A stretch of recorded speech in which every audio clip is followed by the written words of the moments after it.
Hey everyone, welcome. This is Beyond the Lane. My name is Mark, and we are going to talk about the latest in the transfer window for Spurs. So it's probably going to be easier to talk about who are not going to be picking up. There's been a few changes in some of the major transfers that we had been looking at. And there's a few other ones kind of popping up on the horizon, which might actually look a bit likely. So there is 4 days left in the window, which means Spurs have an absolute ton of work to do to bring in recruitment players. Interesting watching the latest Ali Gold in Golden Guest talk. Tottenham was that he had mentioned to Thomas Frank that, what is your thoughts on the squad you have right now compared to the squad you had previously? Mad Lib in there, but was in and around the same thing, saying if he thought he was literally sitting on the same squad in terms of players. And he ended up having to say, well, we've had two players out, we've brought two players in. So, yes, effectively, I have exactly the same squad as when I arrived, which kind of goes to tell you about the state of the transfer window for Tottenham. So, in terms of players that we will not be signing in the window, apart from the ones we already know about, Eze gone to Arsenal, Ben Gibbs White staying at Forest. The other ones that we were being linked very heavily with and had been apparently pushing really, really hard for. Number one, Savinho. Man City have now come out and said under no certain circumstances will this player be sold in the summer. He is a player for our future, so he will be going absolutely nowhere. So that one is dead in the water, and probably a hell of a lot of amount of time wasted thinking we were going to get a deal done there for City to finally put the foot down and just say absolutely, uncategorically, that player is staying at City. So that was probably our number one target off the list after Gibbs White. Certainly, obviously, we had to say creeping in there. It was probably the big one. All of us fans wanted to see, and having that sniped out at the last minute due to a change in circumstances for Arsenal. So next on the list is definitely not going to be happening is Nico Paz at Como. They pretty much turned around and said he is a Real Madrid player in all but name, and anything that any other club puts in for, Real Madrid have to bid. But their president had pretty much said that, he's basically a Real Madrid player.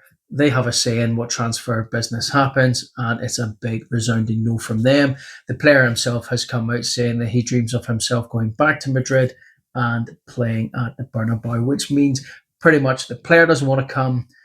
The club don't want to sell him. Real Madrid have a controlling interest in the player because they have a 50% sell on clause. And next year and the year after, they have the option to buy him back for £8.7 million, around €10 million. So that one is dead in the water. And to be honest, I've said it a few times in previous transfer updates and club news, that one was never, ever going to happen. You were going to have to pay absolute silly money, even for Como to say yes, but the player was never going to say it. So, as Thomas Frank has said recently, especially after the Eze deal going sideways, he does not want players that do not want to come here. So, dead in the water, not going to happen. So, those two off the list, and we don't need to think about that. Another one that's probably going to be dead in the water and probably not very likely to happen is Lucas Paqueta from West Ham. Would be a very good signing for us in terms of attacking ability, playing through the middle. He can also play on the wing, so there's a lot of versatility there in the player. He can make some great passes. He creates some really good opportunities, and I think from an attacking perspective, he would fit the mold in terms of what you want to see as a Spurs player. Unfortunately, I cannot see West Ham doing two deals in the summer with Spurs. Apart from that, their fan base would go into absolute meltdown, which I said on the previous transfer update video. Obviously, there's a lot of pressure in there at the moment. Jared Bowen being confronted by the fans and having that reaction, which he then had to come out publicly and apologise to the fans for. As fans, you have the right to be critical of your team if they are not playing well. And no offence to West Ham players and that club, their fans have a right to moan about it because they've been absolutely dreadful at the start of this season. But again, I would like to test the resolve, put in a £50 million bid and see what happens. They do have some financial instabilities there, but it is being suggested the money that they've made from sales so far this season, especially 55 million for us for Kunas, they look to be signing another midfield player. So it looks like they've got a replacement in there. The biggest problem we're going to have in this transfer window is that when we buy a player from a club, if we buy a player from a club, they will also be looking at trying to get a replacement in, especially if it's somebody that's in and around their first team. If it's somebody that's surplus to the requirements of somebody that they're not wanting at the club, then it's a different matter. However, if it is someone that's active in the team, in the squad, then they will be wanting to try and get someone in, which makes it a little bit more difficult. And as I say, there are 4 days left in the window, so it's getting awfully tight.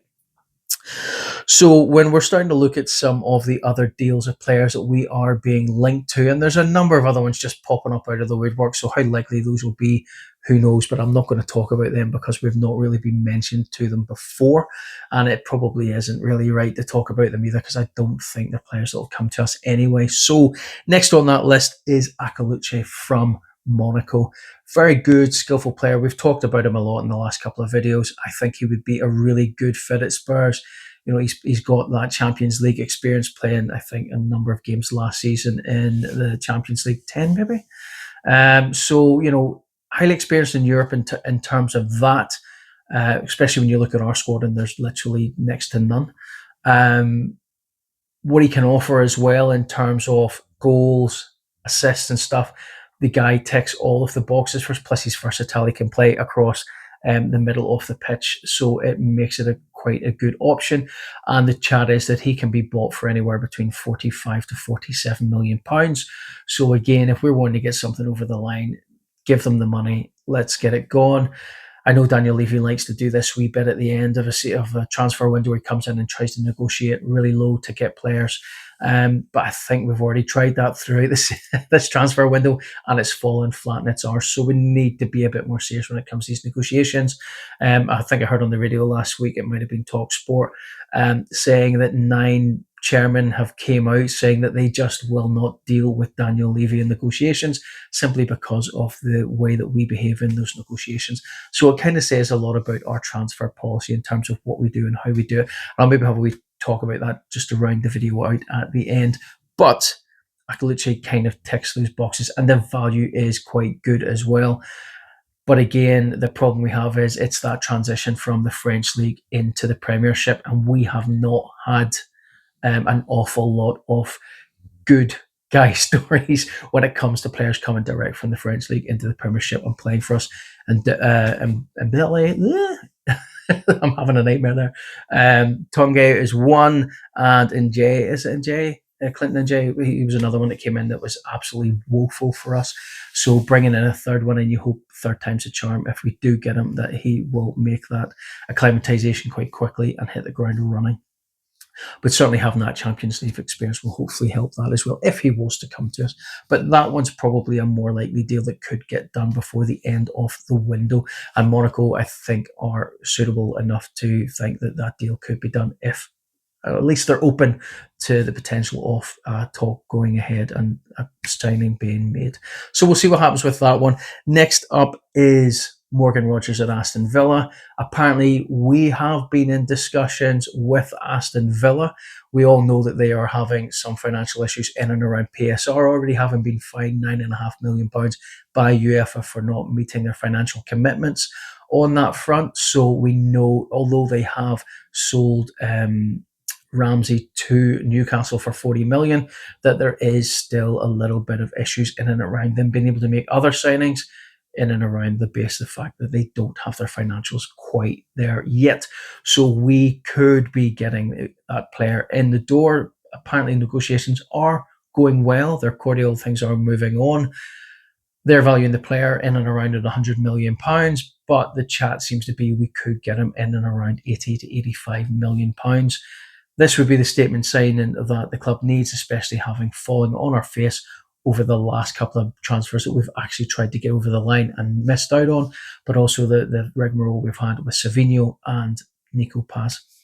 So amazing stats last season in the Premier League for Aston Villa, and would definitely be a player that we not just kick our squad on, but would kick on our first 11 as well, especially at this moment in time with the lack of the number 10 role. So probably the top target for me. I'd like to see coming through the door, but one that we should be exploring. And whether or not we can get that deal done before the end of the transfer window, maybe one of the better ways of doing it would be to take him on loan for the season with an obligation to buy at the end. But we'll wait and see whether there's anything else other than we've made inquiries to the club and we've had conversations. So we'll see how that one works out. Next up on that one, Elliot at Liverpool has been coming back into the conversation. And to be honest, it's probably one of those deals more likely to happen given the fact that we've missed out on pretty much all of our big targets this summer. So a good solid player, a very good squad player, very high potential threshold in terms of where they could go in terms of they get that experience in game time. Played quite a few games for Liverpool last season, although admittedly most of those were from the bench, but still a lot of experience in playing in the Premier League that way, but also for a league champions, which means, the winning mentality is there. He's in and around a squad of winners. They're a very good Liverpool squad and team last season, obviously shown by the fact that they won the Premiership. So again, you're bringing in a player with that experience of winning, which is a mentality that grows in and alongside the rest of the squad who won the Europa League trophy last season as well. So would be a solid addition to the squad and would certainly help backfill that number 10 slot, at least until we can get Deke back from injury. So it's definitely a good stopgap, very good squad addition, and really would enhance it. And that's one of the deals I think we might actually see happen. Go ahead. He has been linked with a number of clubs, including Newcastle, but it's never materialised or went anywhere. And I think a move to Spurs would probably suit him because he is actually a London lad as well. So it's not as if he's moving into an area and doesn't know people in and around the city. I know London's a big place, but again, you're bringing him home. So it would tick the boxes there as well. The one I think we might actually end up seeing going over the line, and I've said in a number of videos, Bilal El-Kounis of Leicester, a decent young player, not what we need right now though. And it speaks of a Levy signing and desperation, and I think that's what we're going to see at the end of this. I doubt we're going to get any of these big name players that we are being linked with. I think what we'll end up with is either a couple of loan signings, or we'll end up signing him on a permanent basis. Crystal Palace were looking at him as an Eze alternative. They'd had a couple of bids put in and turned down, and those talks have now stalled. So he is essentially a player who's open to the market. In and around 25 to 30 million, there was a release clause in there, I think for around 25, but I think that time period has now lapsed. But still, 21-year-old Moroccan international, does a lot of good stuff, but he's not the finished article. It probably wastes more than he actually creates, which isn't really what we need right now. It was kind of the signing we were looking at doing last season, as we've seen with Tell coming in, Odeberg coming in, and obviously the arrivals of people like Gray, Vuskovic that come in this season. Players that we have bought, spent money on for the future, give them time to develop through the squad, and that's what he needs. I think the player has a very good ceiling in terms of where he could go and what he could become. But right now, we need finished articles. We need players with lots of game time and experience, players who have Premier League experience, but also players that are fit and ready to play in the Champions League, of which he ticks none of those boxes other than the fact he was at Leicester last season in the Premier League. And certainly from what I've seen of him so far, not as well as he's being touted to be. I mean, everyone can put out a show reel and based on talent and ability. And he's got it, but he's nowhere near that complete article that we need right now. At the end of the day, Chairman's made a number of statements about wanting to compete on all fronts. This is a player for the future. It's not a player for right now, which is what we need. So the big one that we are being linked to right now as well is Xavi Simons. Now, he and his representatives are apparently in London right now. Whether that's ongoing talks with Chelsea, but a lot of papers and news sources are stating that we are in likely position to sign the player. Bild in Germany are stating that Tottenham are almost complete in terms of negotiations with the club and the player. However, Chelsea still have that interest in him, although they are looking at other options right now. So we might be able to steal the march. They're looking around 60 million euros, so around 55 million. If we can get him for that, bang, hand them the money, get the player, get him into the squad, give Thomas Frank what he needs, ticks the boxes, can operate in that midfield role, will do an excellent job, highly experienced, played at PSG. The guy has a hell of a lot of experience. He's used to being in a big club, surviving in that environment as a very, very young player. So it wouldn't be anything new coming into the Premiership and being thrust into the spotlight playing for Spurs. So up there with Rodgers for me. If we could get the two of them, I think that gives Thomas Frank what he needs in the attacking areas.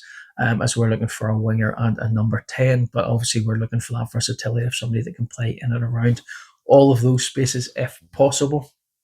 And potentially you're talking about 120 million, 130 million pounds to get both players. We've definitely got the money sitting there to be able to do that in terms of PSR and an FFP, all these different financial things that people are chucking out there at the moment.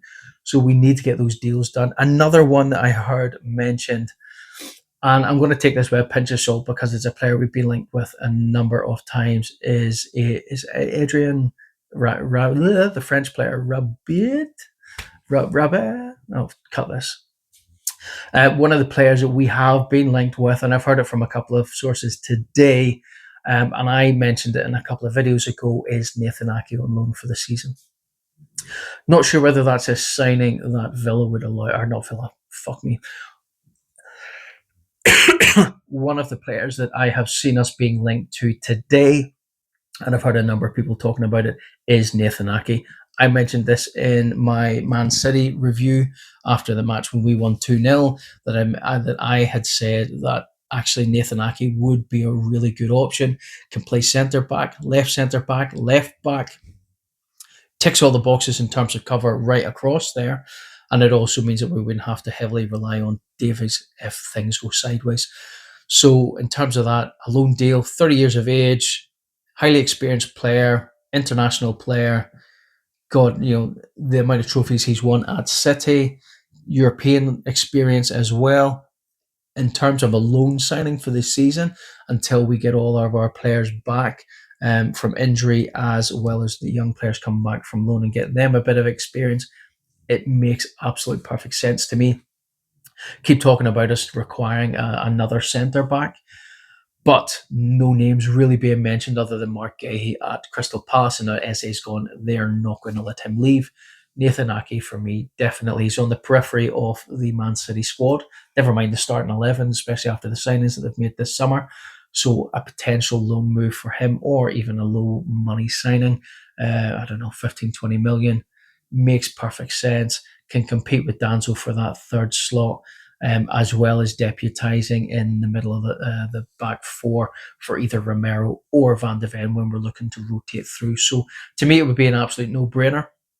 And it's kind of nice to see other people picking up on the fact that it's a player that could be available, but actually ticks all the boxes for what we need right now in an older established player, because most of our players are in the early 20s, mid 20s, and in kind of 18, 19. We're really lacking in terms of those really experienced players. João Paulinho and Davies are our only 30 plus players. So, in terms of experience and individuals and life experience, we're really lacking in that regard. So getting an older player in like that for a loan deal would make perfect sense. Even, as I say, if we could buy him on a very low deal, 15, 20 million pounds or something, I think that'll be a great steal. And to be honest, I think he'd rather come to us after the last game anyway, but that's me just daydreaming. So we'll see what comes off of that. As I say, there are 4 days left in the transfer window. It is squeaky bum time. Daniel Levy and co need to get the finger out. We have 3 key areas, and priority is number 10, followed by the winger, with the centre back being the kind of third on the list. I think if we get the first and the second one done, if we don't bring in another defender, I think we'll be okay. Kota Takai is coming back into training, so it's probably only going to be a couple of weeks before he's back into the squad and can help deputise. Dragusin is maybe another month or two away as well. So I think as long as we can avoid any injuries in that regard, we should be okay. Vuskovic is being linked to a loan move to Hamburg. Hamburg is the one team that is constantly popping up in terms of where he could go. A few other teams are kind of here or thereabouts, and I think the German league would be a very, very good proving ground for him if he goes. However, right now, if we do not bring in another centre half, I don't think we should let him leave at all. He showed in Reading that he is a very good thinking footballer at the back. He can read the game, he can make tackles, he can play the ball out very well, and he can hit a ball at goal as well, as we've seen with that debut in the Premier League, the pre-season match against Reading, where he scored one and assisted one as well, and give the fans a little bit of a taster of what he can bring. Now, you can use him sparingly and give him that experience in the Premier League and just build him up into it. And I think I would rather have that than bring somebody else in, especially if it turns out we go out and buy another 21-year-old or something. Because if you have a look at what we have in terms of centre backs, certainly ones that are out there on loan, we've got a load of guys out there, similar ages, that have the ability to play in at the back. So it's then cutting off somebody else in line that should be given the opportunity to come through. And certainly some of the ones that have played quite well in pre-seasons beforehand. So we'll see what happens with that one. But it looks like if there is a loan deal, it sounds as if it's getting very close to being signed off. The only other transfer news in players going out is Basuma is supposedly very, very close to agreeing a move to Galatasaray. I think the fee is being banded around somewhere between 15 and 20 million. Player in his last year of his contract hasn't really done enough to earn a new one, and certainly I don't think Daniel Levy would give him another year to keep him and just to try and hold on to that value and get a bit more money. So I think in terms of Bus, he's gone. If we can get rid of him, I think it's probably the best thing to do for the club. He's shown it under Postecoglou. Conte had dealings with him as well, and Thomas Frank for the Super Cup as well, where he's, it's a guy we're talking about at 28 years old, 29. The guy should be old enough to know that you do not turn up to late training, and one-offs happen, things happen when you're trying to get to your work, it happens. But when you're repeatedly doing it and not really giving a toss about it, you're done. You've done it for the last couple of months. You've done it for the brand new manager coming through the door. You talk about creating first impressions. You should be in that training ground early. You should be attending those meetings early. You should be trying to prove to the manager, "Hey, I'm here to stay. Pick me. I want a new contract. I want to play for this club." And he's just not doing it. So it makes sense to move him on and get that money in. Manor Solomon is coming close to getting back into the squad training sessions, still injured, and whether a move comes off for him before the end of the transfer window, it's hard to see. Leeds might take a chance on it, but nobody really wants to sign a player who's injured. So we may end up seeing him coming back into the squad training and then eventually getting a squad number for the Premier League. But we'll wait and see with that one. We'll probably valued in and around, 15, 20 million, I think, certainly based on last season. But the fact that he does seem to pick up a few injuries as well kind of affects that price value. Brian Hill's still injured. I can't see him going anywhere simply because no one will buy a player that nobody knows when he's going to be fit to return. It just doesn't make sense. So I think he'll end up seeing out the season. He may move on in January if he's back and fit and in and around the team, or even just training. You might see a very low money move for him going or a loan signing somewhere. But I think it's likely January for that one. That is a video, guys. Hopefully we'll get a bit more action over the next couple of days. All the cup draws and stuff have been done, so I'll put cup draw for the Carabaw's been done, and we've got the established confirmed spots for the Champions League. So I've got a video out for that. Check that one out. And we'll do the match preview for Bournemouth at the weekend as well. Anyway, guys, thank you very much for watching. Come on, you Spurs.